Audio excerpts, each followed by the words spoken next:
Hi, my name is Stephanie Sperling, Senior Archaeologist with Maryland National Capital Park and Planning Commission, Department of Parks and Recreation, Prince George's County.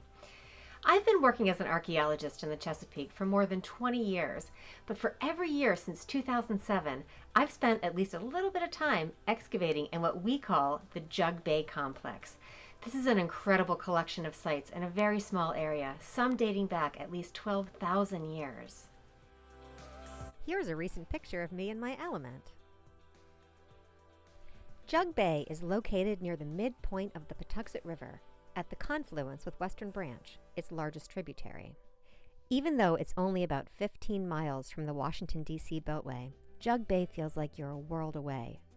The Patuxent River widens and slows here to form a freshwater tidal marsh surrounded by wetlands, meadows, and forests, and is home to a high diversity of plants and animals. This vital ecosystem is one of Maryland's most scenic rivers. But as an archaeologist, I'm most interested in the human history of Jug Bay. We've discovered nearly 60 sites that span thousands of years, but when I try to explain to modern Americans the incredible length of time we're talking about, sometimes they have a hard time wrapping their head around it.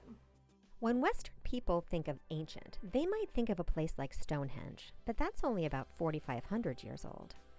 Or the Parthenon, but that's only 2,500 years old. Locally in Maryland, history lessons often begin with the colonial period, but even towns like Annapolis are only about 350 years old. But archaeologists have discovered that the native people first arrived here at least 12,000 years ago.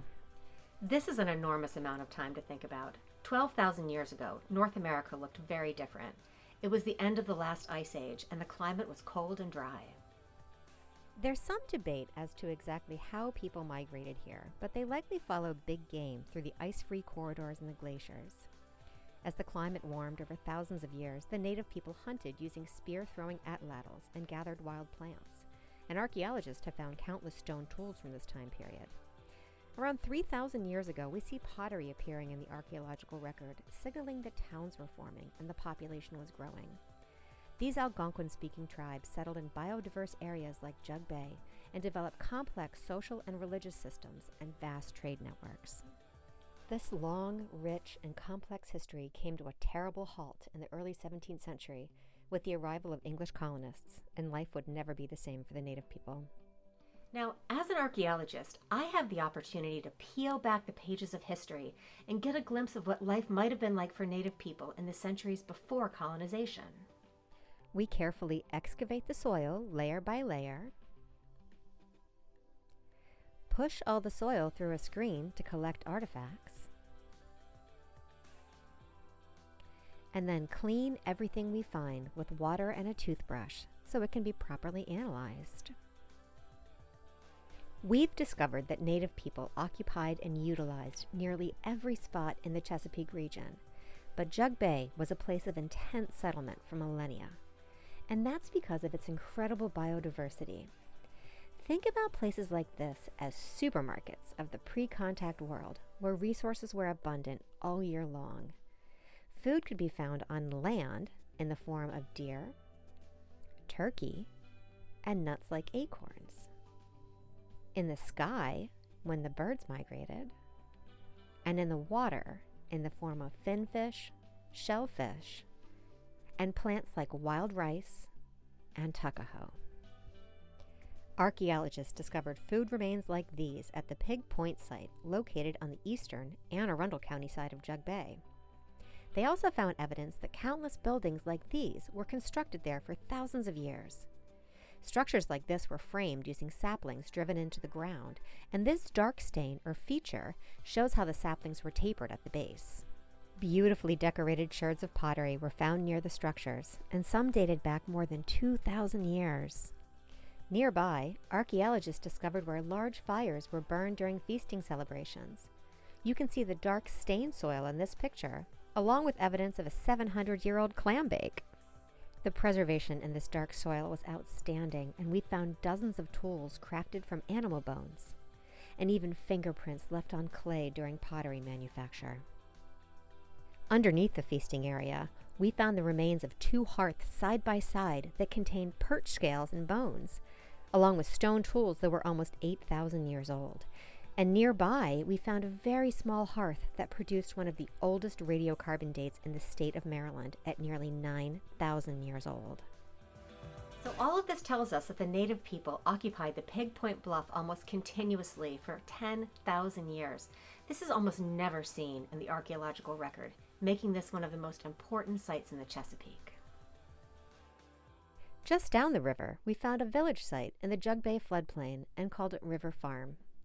At River Farm, we found another feasting area with more plant and animal remains that were at least 1,000 years old. In this case, we discovered that the native people had an oyster feast, and the party was happening right on the Patuxent River beach. We also discovered a large trench feature at River Farm that might have been a fence line. It was near pot breaks that were discarded between 800 and 900 years ago. And just like at Pig Point, some of the pottery was beautifully decorated. The earliest artifacts found at River Farm were these stone tools that were made by hunters about 4,000 years ago. But just downriver, archaeologists digging at the Pindle Bluff site made an astonishing discovery. These are some of the earliest artifacts ever found in Jug Bay, and were probably discarded about 12,000 years ago, near the time native people first arrived here. Now, let's head across the river to Prince George's County, and I'll tell you about some of the important sites on the western side of Jug Bay. The Billingsley Site sits on a bluff with a commanding view of both Western Branch and the Patuxent River. The Archaeological Society of Maryland held their annual field session in 2019, and I was honored to act as co-principal investigator. We wanted to see if we could find evidence of the contact period villages depicted on this late 1600s map. We found several cultural stains or features, like this one, during our excavation. But the artifacts suggested these pits were dug by native people nearly 3,000 years ago, well before the contact period people lived there 400 years ago. We hope to return to Billingsley in 2021 to continue the search for what may have been the last native town in the Jug Bay area. Just downriver from Billingsley sits Mount Calvert. Countless native artifacts have been recovered from the agricultural fields here since European colonization. But archaeologists have discovered that another native feasting area was once located right in front of where the brick mansion now stands. And they also found the spot where a native dog was buried at least 700 years ago, suggesting this bluff was once home to another important town. And while not as large as Billingsley or Mount Calvert, artifacts found on the tiny but prominent Swan Island suggest this was an important hunting camp or lookout spot about 500 years ago. These and many other sites in the Jug Bay Complex give us a glimpse of what life might have been like for the native people long before Europeans arrived, and start to paint a picture of a fascinating and diverse cultural landscape. It is awe-inspiring to think about the long human history of this place, and while only a small fraction of this ancient material culture still exists, the artifacts provide a tangible link to the past. We can perhaps imagine the building that stood in this spot 1,000 years ago when we see a pattern of post holes. Or imagine the woman from 2,000 years ago using her creativity and traditions to create and cook in this pot.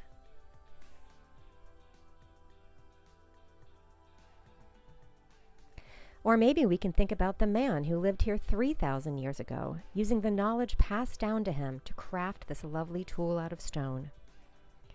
Studying the sites in the Jug Bay Complex places native people firmly in this place and allows us to document and share a small part of this rich heritage with modern people.